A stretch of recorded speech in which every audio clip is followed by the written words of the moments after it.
walking through, reviewing and understanding their in-body, right? I've seen a number of examples, people come in frustrated because they haven't lost weight, and they get on the in-body and we show them, actually, you've lost 3 pounds of fat and you've gained 3 pounds of muscle.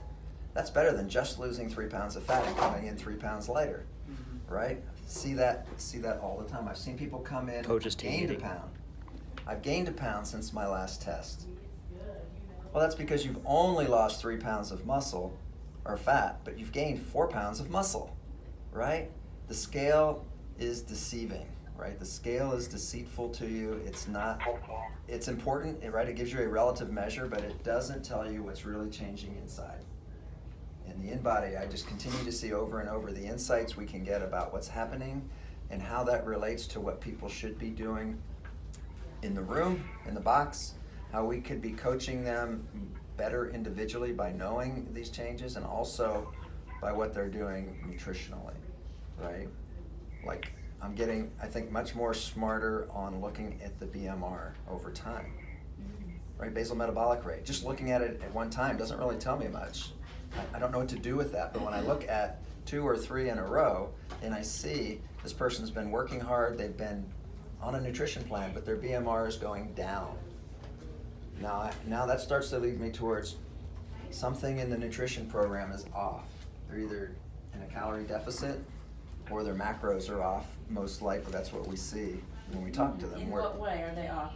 Well, they're just out of balance. If their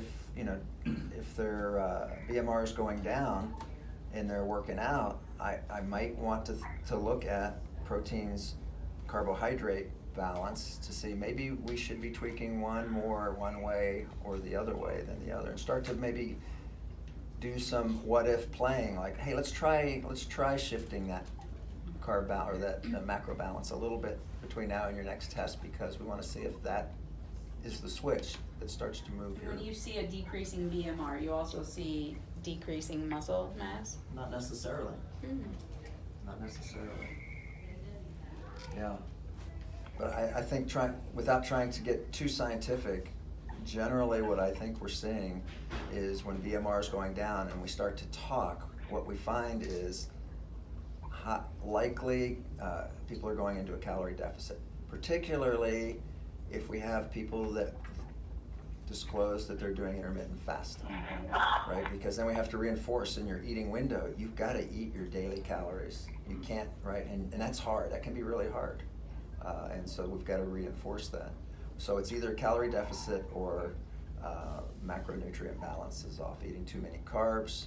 So you're keeping your blood sugar high, which keeps your insulin up, which keeps your fat burning mechanism turned off, right? Your body's using the energy in your blood sugar to drive your insulin up, which is where you're getting your energy from. Isn't that amazing? And you would never know that without... You would never know that without looking at that, yeah. And you would just be like, I'm doing everything I know to do, and I'm working out, and I'm eating right, and nothing's working. Yep. And I'm a hopeless case. Yes. I'm sorry, go ahead. Could you discuss like Gretchen's situation also? Because I think she's like a hallmark example of, damn it, the scale is not showing me progress. And then she comes to an in-body, she's like, holy shit. Yeah, I don't know if you've seen the video from Gretchen, but she came in last weekend, and before she got on the in-body machine, she was literally almost in tears describing how bad she was expecting it to be. Because she's been stepping on the scale, and she's only lost a pound, but she's been on her nutrition plan, she's been on her fitness plan for 6-8 weeks. And so she knew in-body result was going to be bad. She got on the in-body machine, and yes, she had only lost a pound, and she's been working hard, disappointed. But what did that pound represent? It represented 4 pounds of fat that she doesn't have any longer, and 5 pounds of fat she doesn't have any longer, and 4 pounds of muscle that she's gained. So the pound that she lost net was actually a 9-pound difference in her composition, right? -5 on fat, +4 on lean mass. That's an amazing change. That's, for me, the best possible change somebody could show. Much better than losing 9 pounds in body fat and nothing gained in mass. I think it reminds me as well to think back in my early CrossFitting days, while I wasn't really on a nutrition plan, I was gaining weight the first few months, 6 months, which was a little frustrating. I bet if I was stepping on the Inbody, what I would have seen is I probably was losing some body fat, but I was probably putting muscle mass on and without realizing it. And I was frustrated, like, this Right. isn't working, right? Is this really working? I was questioning it. If I had a tool like this, I could have confirmed that I probably was progressing. It just doesn't show on the scale.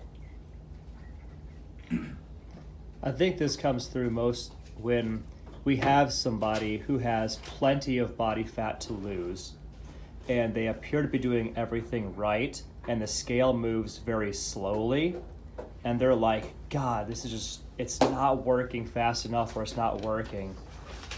The Inbody just, what I gather, consistently is showing that small scale movement almost universally represents they are cutting body fat and adding muscle simultaneously. Yes. Yes. Yeah. I'll stop there, but we're seeing so many good things come from that.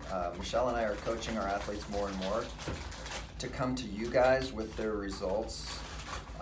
If you're the one they're leaning on for fitness or nutrition advice, because you guys need to see how they're changing, and I think there's indicators you guys can get on how you need to be tweaking people's fitness and nutrition programs over time.